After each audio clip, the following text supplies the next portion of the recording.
Hello and welcome back, everyone, to Heart of the Swarm campaign in StarCraft 2 on Rocket Rapid Commentaries. And in this episode, we'll be continuing on to the SkyGierr station missions as we go into a little bit of story time. Hey, it's Naktul!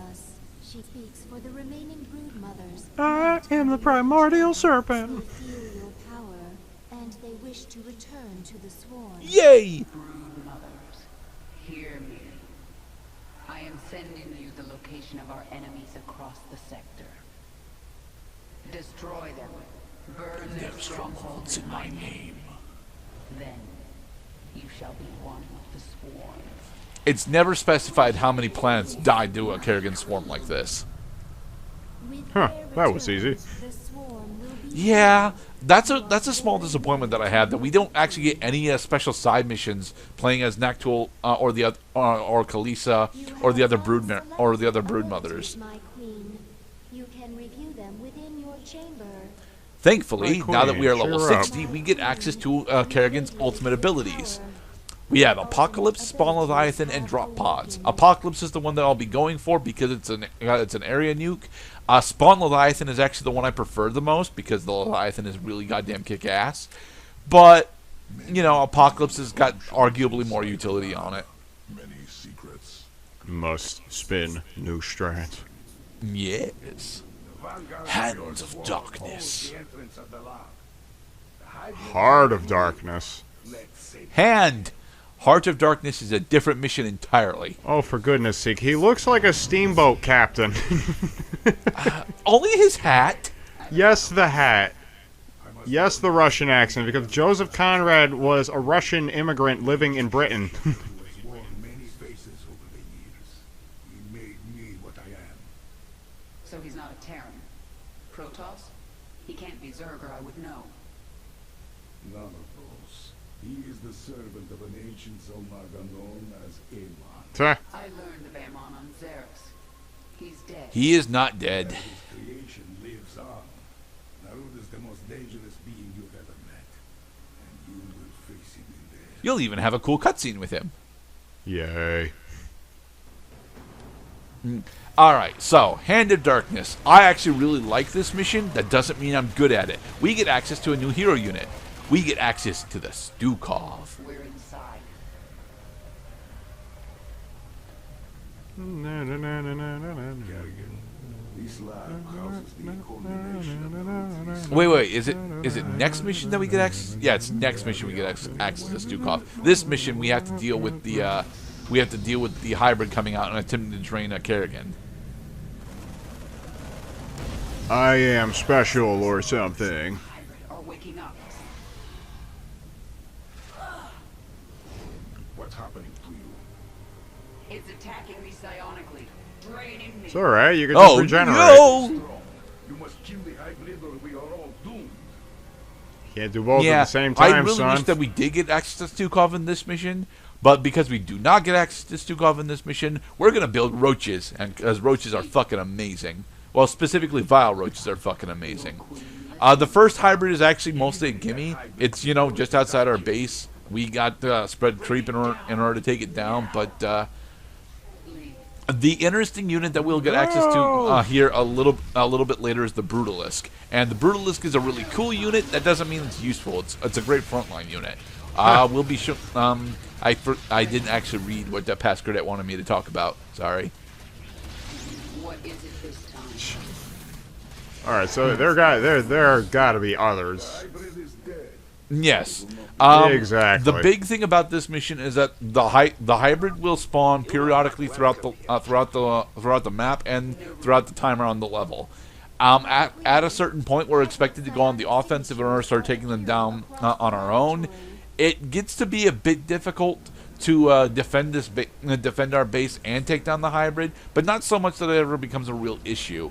The big issue that you're going to have to deal with is the fact that the hybrid are currently being defended by Narud's Terran, the Mobius Core, and getting rid of the Mobius Core can be an issue, not necessarily this run because we're only on normal, but on higher difficulties, the Terran end up running the more upgraded versions of their units and get damage bonuses that are never fucking stated. But yeah, It strikes me that the that Narud never showed them the right to know manual that's usually located not too far from the office. The right to know that these hybrids that they're guarding are quite dangerous and could kill them at a moment's notice.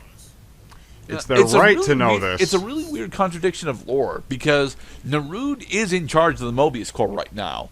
Like, just factually, he is its factional leader. He's the commander, yeah. But the Terrans that are here end up automatically aggroing the hybrid when they break out.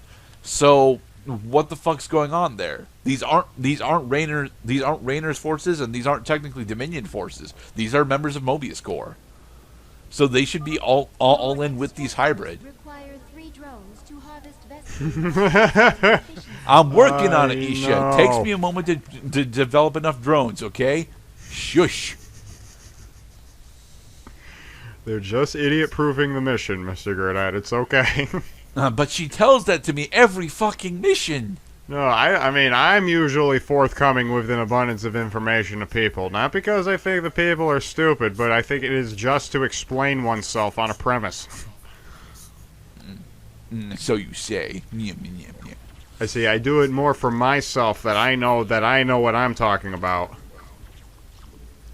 Now, we are going to be building Vile Roaches for a majority of this mission, because the attack speed's slow, and the debuffs that the Vile Roaches implant on the hybrid make them mostly a joke. To deal with.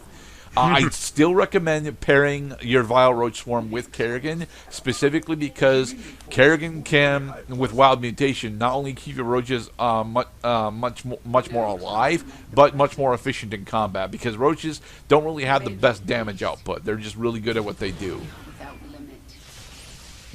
Yeah.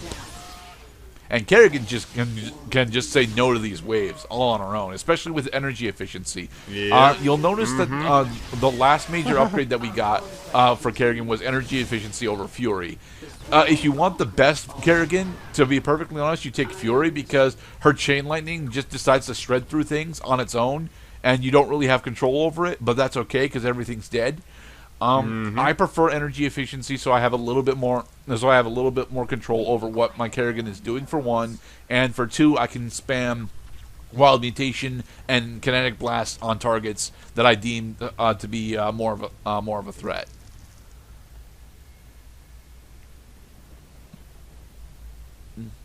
Waiting. Yep, we gotta wait for the next hybrid to make its appearance now.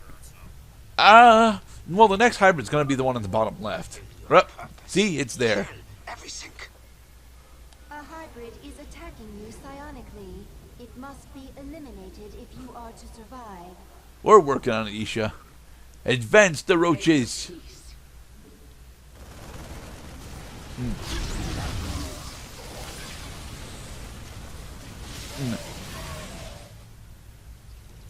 So what's new in the world of Cloud as we start ripping through this base, or rather this encampment, if you will? Not much new to report on in the works. Well, how are things in your world, Mr. Gerdad? Pretty good. I managed to 100% Legacy of the Duelist recently, and by 100% I mean I cleared both halves of the campaigns.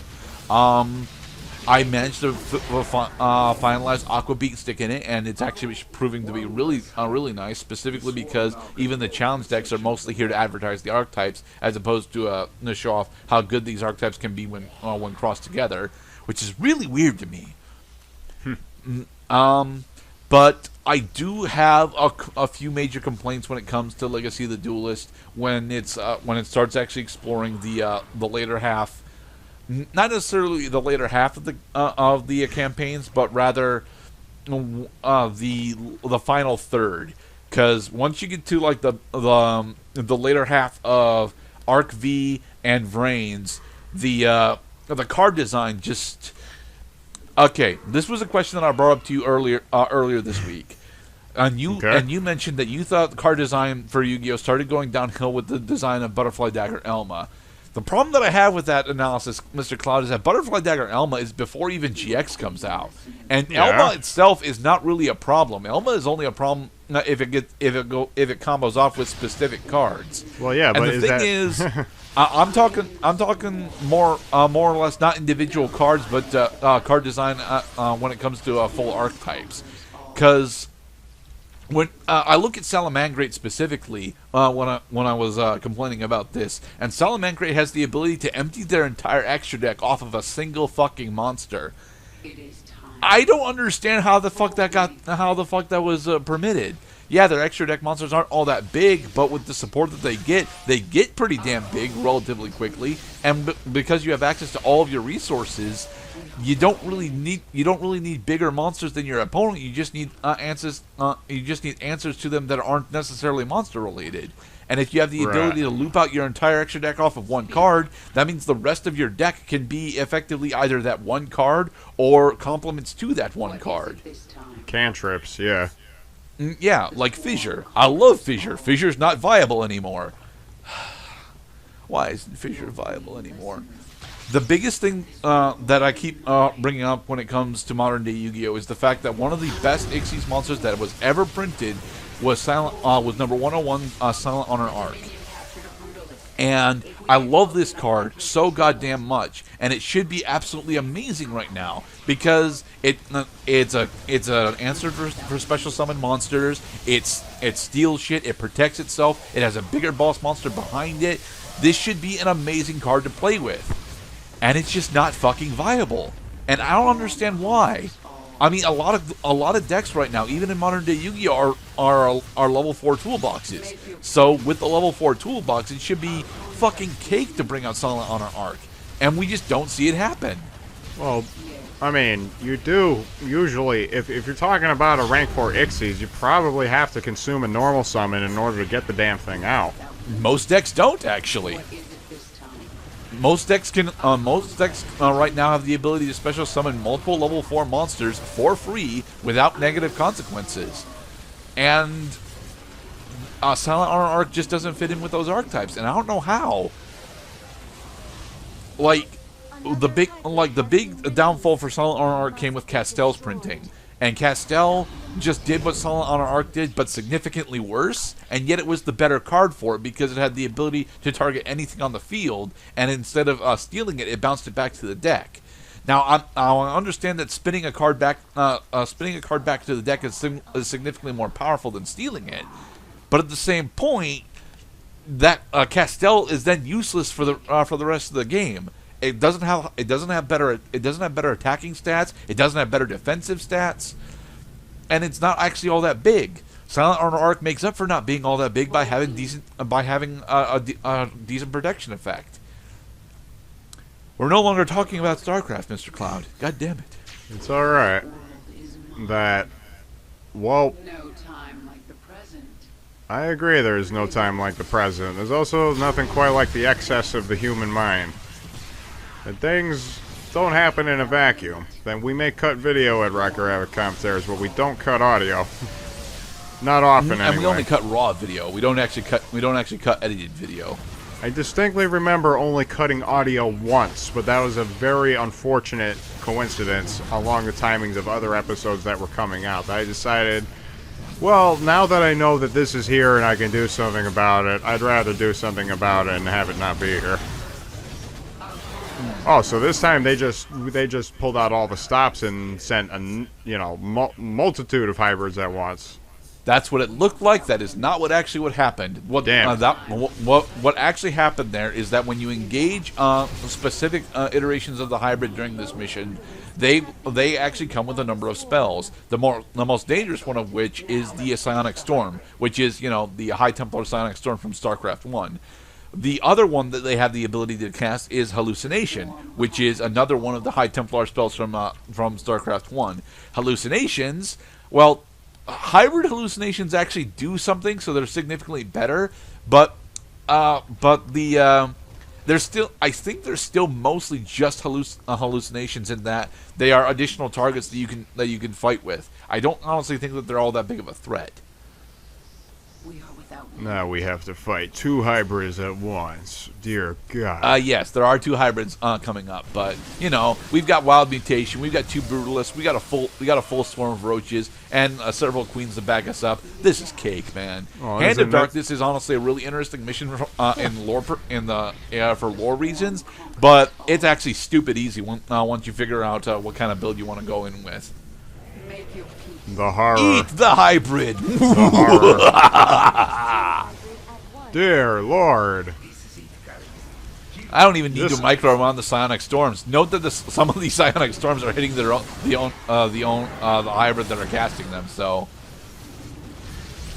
This is just fucking clusterfuck town. it is Clusterfuck Town, but it's okay because we won. See, we are the Yeah. Zerg. We are eternal. We still have 37 units in this group.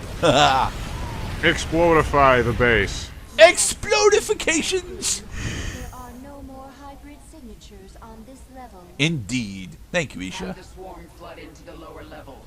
Kill everyone in all Kill. Kill. is up to something. Kill. I intend to find out what.